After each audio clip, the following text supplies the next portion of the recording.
ಜೈ ಭೀಮ್. ಎಲ್ಲರಿಗೂ ಮಹಿಳಾ ದಿನಾಚರಣೆ ಶುಭಾಶಯಗಳು.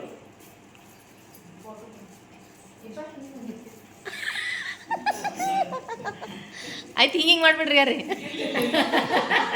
ಇದು ಮಹಿಳಾ ದಿನಾಚರಣೆ ಶುಭಾಶಯಗಳು ಎಲ್ಲರಿಗೂ. ನಾವು ನಮ್ಮ ವಿದ್ಯಾರ್ಥಿನಾಗ ಎಲ್ಲರೂ ಸೆಲೆಬ್ರೇಟ್ ಮಾಡಿರ್ತೀವಿ. ಅಮೃಪಾಲಿ ಒಬ್ಬರು ಕಂಬರ ಅದನ್ನು ಧೈರ್ಯ ಮಾಡಿ ಭಾಷಣ ಮಾಡಾಕತ್ತೀವಿ.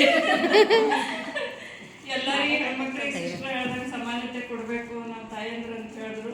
ಆದ್ರೆ ನಾವು ಅವ್ರು ಹೇಳೋದು ಕರೆಕ್ಟ್ ಅಂದ್ರೆ ನಾವು ಹೆಣ್ಮಕ್ಳಿಗೆ ಅವಾಯ್ಡ್ ಮಾಡಬಾರ್ದು, ಓದಿಸ್ಬಾರ್ದು, ಹೇಳ್ಬಾರ್ದು.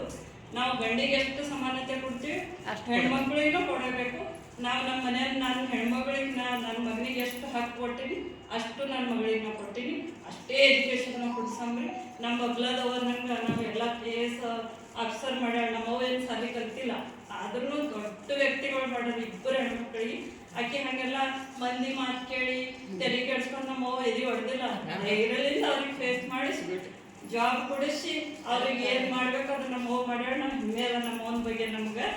ಆದ್ರೆ ನಾವು ನಮ್ಮ ಮಕ್ಕಳಿಗೆ ಡಾಕ್ಟ್ರು, ಇಂಜಿನಿಯರು, ಬೇರೆ ಬೇರೆ ಫೀಲ್ಡ್ನಾಗ ಓದಿಸ್ಲಿಕ್ಕೆ ನಾವು ಅಂಜಬಾರ್ದು, ಮಂದಿ ಮಾತಿಗೆ ತಲೆ ಕೊಡಬಾರ್ದು. ನಾವು ಸ್ಟಡಿ ಮಾಡಿಸ್ಬೇಕು ಹೆಣ್ಮಕ್ಳಿಗೆ.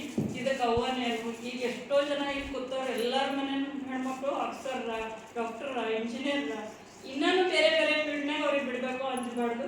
ಅವ್ರು ಏನೇ ಒಂದು ಮಾಡಲಿ ಅವ್ರಿಗೆ ನಾವು ಸಪೋರ್ಟ್ ಮಾಡಬೇಕು. ಆಯ್ತು, ಈಗ ನಾ ಒಂದು ಹೇಳ್ತೀನಿ. ನಮ್ಮ ತಮ್ಮ ಸರಿ ಹೋಗ್ಯಾನ, 5 ಮಕ್ಕಳವ. ಅದಕ್ಕೆ ಬಾಬಾ ಸಾಹೇಬರೇ ಕಾರಣ. ನನ್ನ ತಮ್ಮನ ಮಗಳು ಛತ್ತೀಸ್ಗಢನಾಗ ಓದ್ತಾಳೆ. ಅದಕ್ಕೆ ತಂದಿನ ಮಕ್ಕಳು ಅಂತೇಳಿ ನಾವು ಅಂಜಿಲ್ಲ.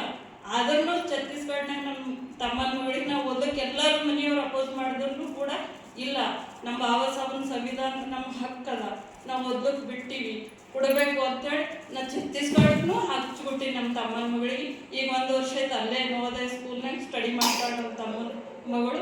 ಅದಕ್ಕೆ ಬಾಬಾ ಸಾಹೇಬ್ರೇ ಕಾರಣ, ಬಾಬಾ ಸಾಹೇಬ್ರ ಸಂವಿಧಾನನೇ ಕಾರಣದ. ಅದಕ್ಕೆ ನಾವು ಹಿಂದೆ ಜರಿಬಾರ್ದು. ನಮ್ಮ ಬಾಬಾ ಸಾಹೇಬ್ ಏನು ಹಕ್ಕು ಕೊಟ್ಟನು ಅದು ನಾವು ತಗೋಬೇಕು, ಅವ್ರ ಮಾರ್ಗದಾಗ ನಡಿಬೇಕಂತ ಮಹಿಳಾ ದಿನಾಚರಣೆ ಶುಭಾಶಯಗಳು.